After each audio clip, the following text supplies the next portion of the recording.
Yahweh Hashem, Yahweh Shai, Hashem Rakadash, Yahweh Hashem, Yahweh Shai, Hashem Rakadash, Yahweh Hashem, Yahweh Shai, Hashem Rakadash. Honors to the elders. Shalom. Shalom. I want to start off by giving all praises to Yahweh, Bahasham, Yahweh Shai, Bahasham, Rekar Kadash, giving double honors to the apostle elders, great millstone, peace and blessings, but pushing this truth and sincerity and the Bible bull. All right.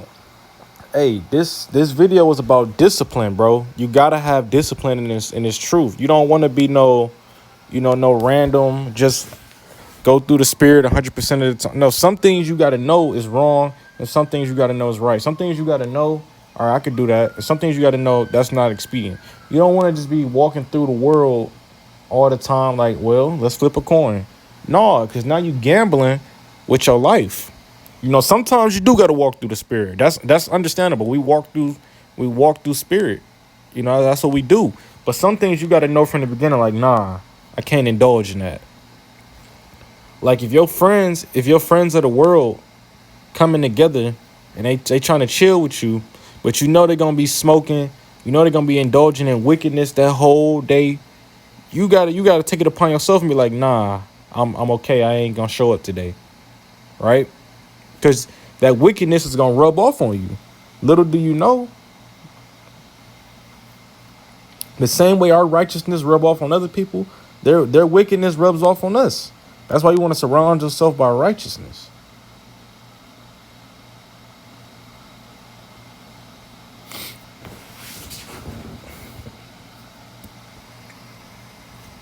All right, but with that, we're going to get into these scriptures. Now, no chastening for the present seemeth to be joyous, but grievous. Nevertheless, afterward it yieldeth peaceable fruit and righteousness unto them which are exercised thereby. All right, so when you're going through something, in the moment you like, man, what the hell? Like it's just too much. You feel like it's too much. Sometimes you want to give up, but you can't. If you just going through it, you feel like you're laying down and it's 1,000 bricks on top of you, and it's so hard to get up. But you got to understand, when that's all over, you're gonna be on another level. Your first time fasting, you probably was like, bro, I don't see how this gonna help me. And then afterwards, you like, bro, I feel like a new man.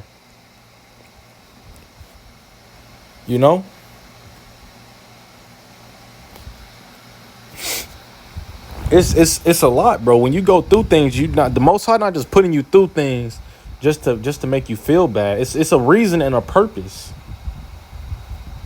You may not see the reason and the purpose in the moment, but afterwards, you're gonna see the difference. When you look at King David, right? When you look at his very first story about Goliath and how he took down a giant, do you think that King David has the same mindset as King David, the grown man? No, he went through a lot of things that molded him into the man he was.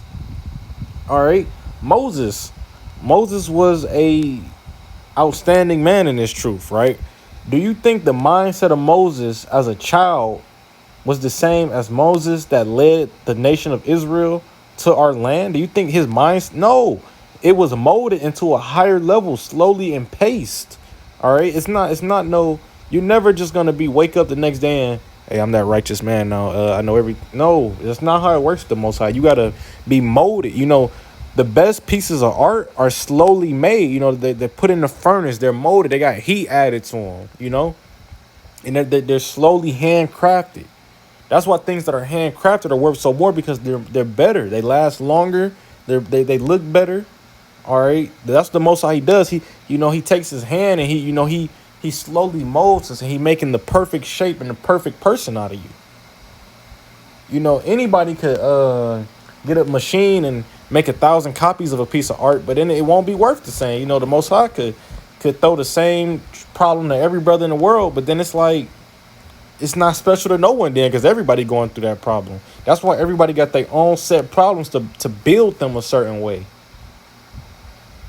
All buildings don't get built the same way. Some buildings are built wider for a reason. Some buildings are built taller. Some buildings are built flat, like just one level, but they spread out wide for certain different reasons. Different buildings have different, you have schools. Most schools are probably we're just gonna say like they one level, but they probably got like a lot of hallways and it's spread out wide. All right, most often buildings have about like 15 floors, but they spread out, but it's probably like just like a certain area. The building is built more up because why? Because it has to hold more people in a certain area. Right? Different things are built different ways. So the same thing with us in this truth, we go through different things to be built up different ways. This is Proverbs 12:1. Whoso loveth instruction loveth knowledge, but he that hateth reproof is brutish. So when you love instruction, you making your way on that right track. Because when you follow instructions, you succeed.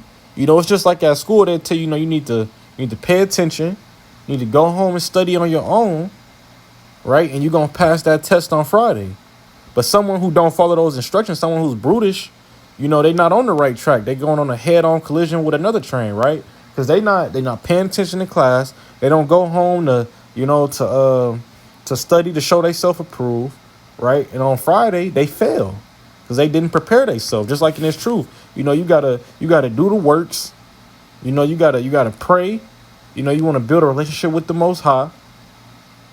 You want to do the acts that's told us to do, right? So when that test come, you pass it. If you don't prepare for this in the truth, when the test come, you're gonna fail it every time, and then you're gonna fail the ultimate test. Now you got to get fucking burnt alive. This is Proverbs 13:24. He that spareth his rod hateth his son, but he that loveth him chasteneth him betimes.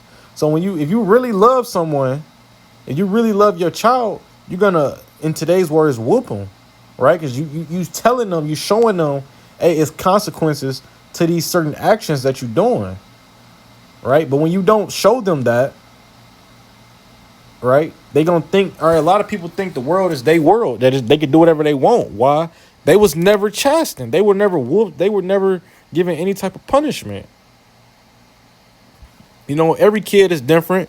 Like me personally, when I was a kid, I had things taken away from me because, whoopings, they didn't really, I was kind of a more on the, like, I don't know, I just didn't really get them because I understood as a child that once something that was taken away from me, all right, I got to get my stuff on the right track. Right? Like I said, every child is different. Chastening don't necessarily mean, you literally hit your child physically. Chastening could be just a punishment, period. You could take their game away. 9 times out of 10, it is a physical punishment, though, because that's the most, we're just going to say it's the most efficient way to get the message across, right? Most kids that get a whooping, they don't double back. They don't try it again because they know what the outcome is, and it's all love at the end of the day, right? Because if your parent don't show you that this world will punish you, well, then they setting you up for failure. Because what they really showing you is that the Most High, when you don't follow His rules, you're gonna get punished, and you'd rather your parents, your physical flesh parents, punish you than the Most High, because the Most High, when it get on His level, He's gonna take it to that level. All right, He's gonna show you why and where you messed up at. He's gonna make you want to repent.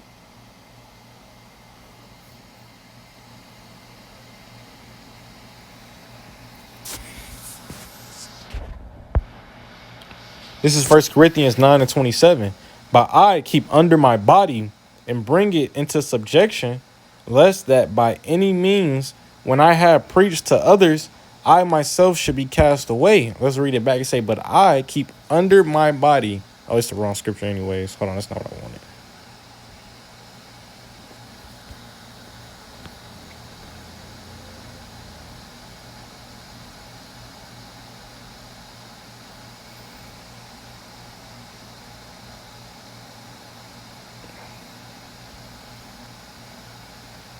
All right, this is Proverbs chapter 3:11, verses 3-12. My son, despise not the chastening of the Lord, neither be weary of His correction. For whom the Lord loveth, He correcteth, even as a father, the son in whom he delighteth. So if the Lord love you, right, he gonna correct you. He gonna have to make times hard for you here and there because you straying off of the path. He gonna have to get you back on that path to where you gotta understand what you doing was wrong. That's why we go through such a hard time now, because we sin so much, right? As a nation, that's why we messed up, because we sin so much. The Most High looking down is like, y'all not doing this right. Y'all not living right. Y'all not acting right. Y'all got to give some type of punishment for this so y'all understand. But it's ultimately because he loves us, though. He's not just doing this to torture us. He doesn't find any enjoyment out of seeing us hurt and struggle.